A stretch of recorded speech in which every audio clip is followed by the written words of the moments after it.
নির্বাচন কমিশন বর্তমানে ৯টি দেশে প্রবাসী ভোটার নিবন্ধন কার্যক্রম চালাচ্ছে। ৬ আগস্ট পর্যন্ত মোট ৪৯,৫৭৪ জন আবেদন করেছে, যাদের মধ্যে ২৯,৭৬৩ জনের ১০ আঙ্গুলের ছাপ নেওয়া হয়েছে। এ পর্যন্ত ২১,৯৭১ জনের আবেদন অনুমোদিত হয়ে তারা ভোটার হিসেবে স্বীকৃতি পেয়েছে। সর্বোচ্চ আবেদন এসেছে সংযুক্ত আরব আমিরাত থেকে, যেখানে ২০,২০৯ জন আবেদন করেছে, এবং সবচেয়ে কম আবেদন পড়েছে অস্ট্রেলিয়া থেকে, মাত্র ২৫ জন।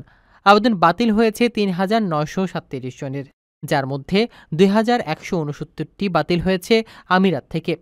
প্রবাসী ভোটারদের জন্য পোস্টাল ব্যালটের মাধ্যমে ভোট প্রদানের পরিকল্পনা গ্রহণ করা হয়েছে। ব্যালট পেপারের প্রার্থীদের নাম না থাকলেও অনলাইনে নিবন্ধন করলে ভোটাররা প্রার্থীদের তালিকা দেখতে পারবে। ভোটারদের নিবন্ধনের জন্য পাসপোর্ট, জন্ম নিবন্ধন, রঙিন ছবি ও অন্যান্য প্রয়োজনীয় কাগজপত্র জমা দিতে হবে।